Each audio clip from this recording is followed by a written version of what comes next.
How's it going, everybody? This is Extreme Chevy, bringing you another update on my truck. I've been doing a lot of work on it. I got a lot of work done today on it. Trying to get things back together, but I'm going to flip this around. I'm going to show it to you, and it's starting to look like a truck again. So, yeah, I'm going to sit down for a second here. That way I can get a good shot of this as I turn it around, and here we go. All right. I pretty much have the front clip on it right now, a little loosely. Things are not quite fitting the way I expected them to. I got it loose on this side right here, as you can tell, because I'm trying to get everything square with the door. Trying to get it on right now. I got a bit of a gap up here and an overhang down below on the bottom. And a little bit too much of overhang back here, because when the guy who was doing the work on my truck, doing repairs, you can probably see it in the video right there, it is just not straight. So I'm going to have to do grinding. I'm really going to have to redo this corner myself. But it's not straight, as you can tell. It just goes way out, and kind of disappointing. And it's too far on the bottom part too. Right there. So let me see if I can get this for you, show it to you. But yeah, but it does need to come up a little bit. As you can tell, there's a bit of a gap. It won't take care of all that, but it probably will take care of most of it. I'm having issues on the front right here also. The fender is pretty straight, but I think I need to adjust the rest of it out that way a little bit more. That's why I got it all loosened up over here, and plus I got everything loose on the door. It does shut a lot better, but like I said, at the bottom it overlaps all the way down the bottom. It's not good, but it does open. It's not completely tight right now, so it drops a little bit as I open it, but I'm going to be sanding this all down though. It's just surface. I don't have no deep rust at all. It's surface rust. I can take it off with sandpaper real quick. Hit it with some cleaner and then put another good coat of sealer primer on there. And but as far as that goes, I'm so happy to be doing this part. I'd like to see the door on there. That's pretty cool. But yeah, I don't have any holes for the mirrors or anything yet. I'm going to do those when I actually go to put the mirrors on. All this stuff up here, I completely sandblasted it, cleaned it, and repainted it gloss black. It's all on loosely right now. The only problem I'm having is this right here. This is an aftermarket from LMC. It does not fit right at all. So what I might end up doing is, like you see right now, is having it off to the side and redoing the mounting positions for it right here instead of right here where it's supposed to be. But that'll work. That's not going to hurt nothing, which is fine. But you know, I am thinking of trying to see if I can find any original part for that. But there you go, guys. I'm going to show you how that tire fits in there. There's plenty of room, as you can tell. But it's a good flat tire. Those are the rims I'm going to be using. And I got the cowl in with the rubber and everything. It fits pretty good up there. You know, I treated up underneath and everything, sanded it down really good, cleaned it. I put some self-etching primer, 2 coats, and then I put an undercoating on here, under there also. That way it's good and protected, not to worry about it. And it's all primed up. I do need to put a coat of primer on the fenders. And I have a problem with this fender over here. This is another patch that the guy did. And as you can tell over here, it bows out too much. But like I said, I think the whole nose of this is twisted just a little bit. That's why it's tight on the other side. So I'm going to loosen everything up and try to get pulled over. And I'll probably close up this gap a little bit and open up the other side a little bit, and that's probably going to help a lot with the door. But yeah, I got these on. I've cleaned these up, painted them. They're actually really nice. They're looking good.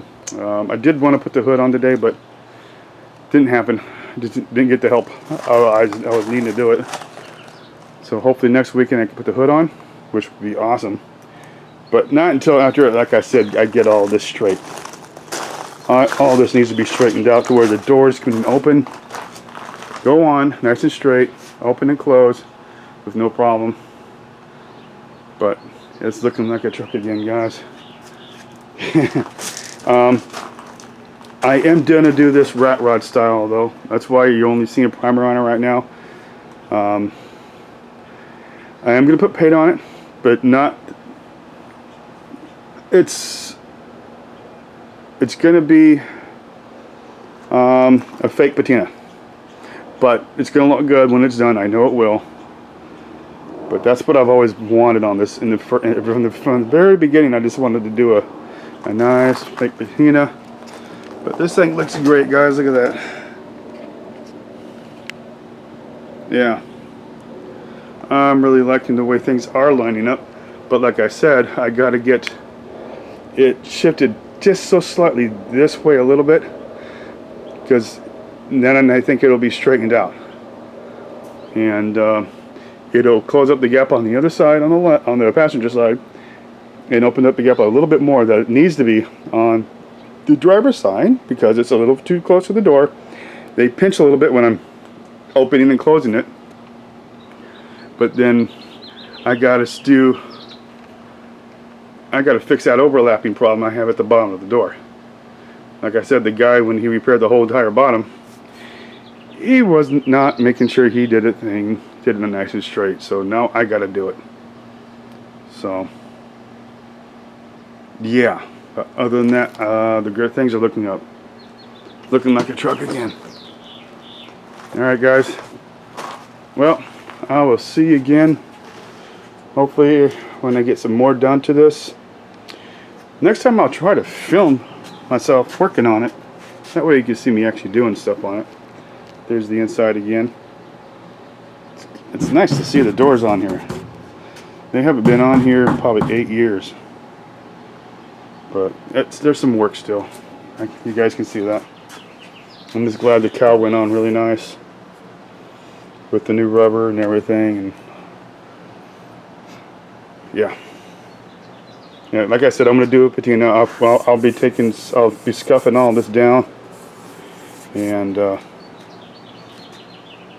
it's gonna look good that way, because I always saw this thing as a hot rod patina truck. It's lowered 4 inches all the way around, and it has the original 327 original drivetrain, original 10-bolt rear end, all new braking system. This is all new. The reservoir, power booster, the lines, they were I made them all myself. If you've seen many of my other videos, I am changing out the cooler lines down there. I got a braided line system to where I can get those out of here, to where, because these ones are resting on my headers, so that's hot all the time when I'm running it.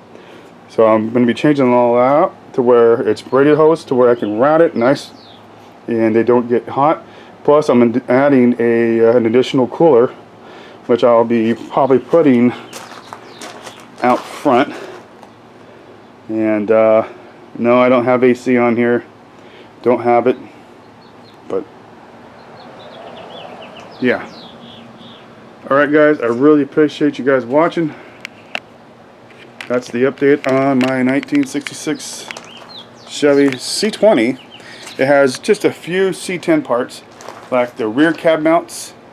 I had to change those because the old ones were bad. They were the S style, but no one reproduces those, so I put the C10 platform ones on there. They work just fine. And you know, I did the brake conversion for the front. I kept it 8 lug because I like that look. And the original engine, rebuilt, 50 over. It's 358 now, actually. Original TH400 transmission, works just fine.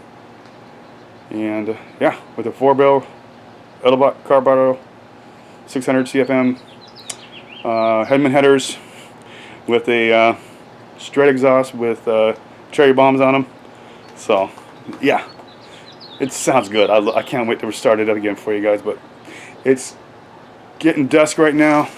Sun's going down. It's almost behind the building, behind the hills over here. So I will talk to you guys again. Have a wonderful day. Thanks for watching my channel. I appreciate it, and I'll be bringing you more updates on it. All right. Bye, guys. If I could turn this thing off.